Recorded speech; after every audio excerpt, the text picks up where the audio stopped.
అందరికీ నమస్కారం. ఈరోజు మరి వైసీపీ ఎలాగైతే ప్రవర్తిస్తుందంటే ఎన్నికల ముందు వై నాట్ 175 అంటూ 11 సీట్లకు పరిమితమయ్యి మరి ఈరోజు ఫేక్ ప్రచారాలకు పరిమితం అయిపోయారు. ఎందుకంటే పొద్దున లేచినప్పటి నుంచి రాత్రి పడుకునేంత వరకు సాక్షి న్యూస్లో ఒక ఫేక్ ప్రచారము మొదలవుతుందే తప్ప ఇంకేమీ లేదు. గత 5 సంవత్సరాలుగా సాక్షి న్యూస్ వేసి ప్రజలు, ఎందుకంటే పల్లెలలో వేరే ఛానల్ లేదు, ఒక్క సాక్షి న్యూసు సాక్షి పేపరు తప్ప, అది చూసి మీ కొంపను ముంచిందంటే ఆ సాక్షి న్యూస్ చూసినందుకే. మరి కుక్కతోక వంకర అని అంటారు.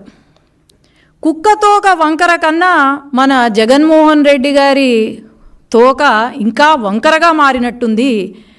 మరి ఎట్లా అయిపోయిందంటే అధికారంలోకి వచ్చి 2 నెలలు అవుతుంది. ఈ 2 నెలల్లోనే అన్నా క్యాంటీన్ మొదలుపెట్టాం.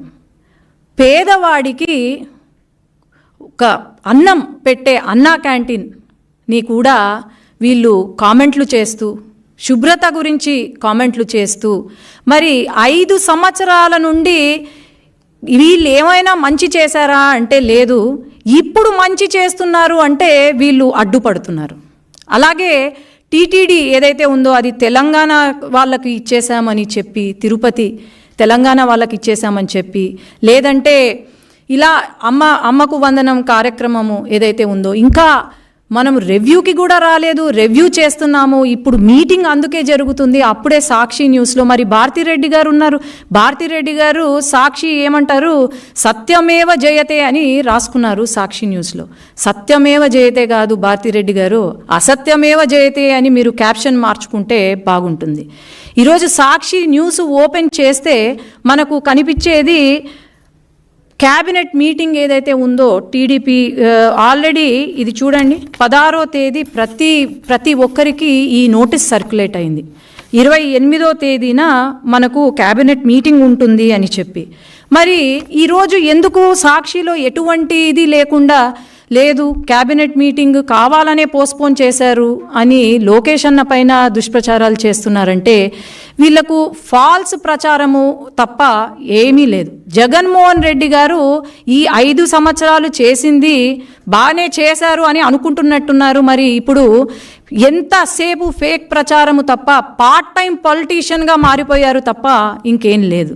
కాబట్టి ప్రతి ఒక్కరికి తెలుసు, ప్రజలకు ప్రతి ఒక్కరికి తెలుసు, ఈ 5 సంవత్సరాల కాలం మీరు ఎలా పాలన చేశారు అనేది తెలుసు. ఈ 5 సంవత్సరాల్లో ఎంతమందికి ఉద్యోగాలు ఇచ్చారు, లేకపోతే ఎంతమందిని ఆదుకున్నారో తెలుసు. కాబట్టి అనవసరంగా దుష్ప్రచారాలు చేసి మళ్ళీ 11 సీట్లకు కూడా కాకుండా, పార్టీయే లేకుండా, పుట్టగతులు లేకుండా అయితే మీరు చేసుకోవద్దండి అని నా మనవి.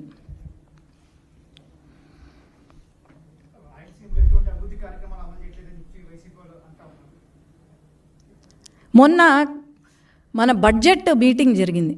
బడ్జెట్ సమావేశంలో బడ్జెట్ మొత్తము రాయలసీమ గురించే ఉంది. కేంద్రము నిధులు రాయలసీమకు ఇచ్చారు. అట్లాగే రైల్వేస్ కానివ్వండి, ఇండస్ట్రియల్ హబ్ కానివ్వండి, అన్నీ కూడా రాయలసీమకు ఇచ్చారు. మరి జగన్మోహన్ రెడ్డి గారు రాయలసీమ వ్యక్తే కదా, మరి రాయలసీమని ఏమైనా అభివృద్ధి చేశాడా? ఒక ఇండస్ట్రీ తీసుకొచ్చాడా? లేదంటే మా రాయలసీమలో ఉన్న ప్రజలకు లేకపోతే పిల్లలకు ఒక ఉద్యోగం ఇచ్చాడా? నాకు మొత్తం డీటెయిల్స్ ఇవ్వమనండి. లేదే. రాయలసీమ గురించి ఎవరైనా ఆలోచన చేశారు అంటే అది కేవలం నారా చంద్రబాబు నాయుడు గారు తప్ప ఇంకెవరూ చేయలేదని నేను చెప్తున్నాను.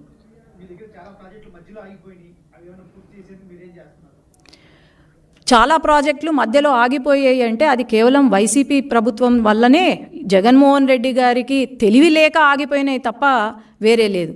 ఖచ్చితంగా ఈ ప్రాజెక్టులన్నీ తెలుగుదేశం పార్టీ హయాంలో మొదలు పెట్టాము. ఖచ్చితంగా చంద్రబాబు నాయుడు గారు ఢిల్లీకి వచ్చినప్పుడు కూడా ఈ ప్రాజెక్టులు పూర్తి చేయాలి, వెంటనే పూర్తి చేయాలని ఫస్ట్ ప్రిఫరెన్స్ ఇచ్చింది చంద్రబాబు నాయుడు గారి. ఖచ్చితంగా ఈ 5 సంవత్సరాలలో ప్రతి ప్రాజెక్ట్ పూర్తవుతుంది.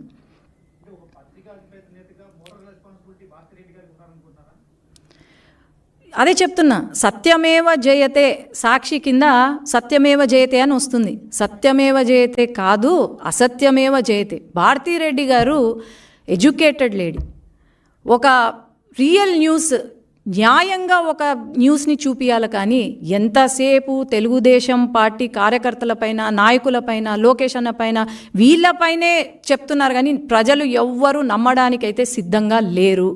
ఈ సాక్షి న్యూస్ చూసే వాళ్ళ కొంప మునిగింది. అది వాళ్ళు అర్థం చేసుకోవాలి.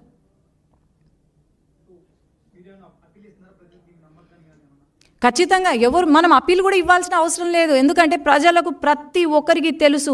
వై నాట్ 175 అని చెప్పి ఈరోజు కేవలం 11 సీట్లకు పరిమితం అయినారు అంటే దాని అర్థం ఏంటి? ఈవెన్ కడప, నంద్యాల్లో కూడా వీళ్ళకు గుణపాఠం నేర్పినారు, ప్రజలు బుద్ధి చెప్పారు అంటే దాని అర్థం ఏంటి? ఖచ్చితంగా ప్రజలైతే వీళ్ళ వైపు చూడరు. వీళ్ళు చెప్పిన ప్రచారాలు కానీ, వీళ్ళు చెప్పిన మాటలు కానీ వినే పరిస్థితుల్లో లేరు అని అయితే నేను చెప్పగలుగుతాను. అంతే, ఆయన చేసేది ఏం లేదు. గత 5 సంవత్సరాలుగా పార్ట్ టైం పొలిటీషియన్గానే ఉన్నాడు. ఇప్పుడు కూడా పార్ట్ టైం పొలిటీషియన్. కానీ ఏమంటే ఇప్పుడు కొత్తగా ఫుల్ టైమ్గా ఫేక్ ప్రచారం మొదలుపెట్టాడు. అంతే తప్ప ఇంకేం లేదు.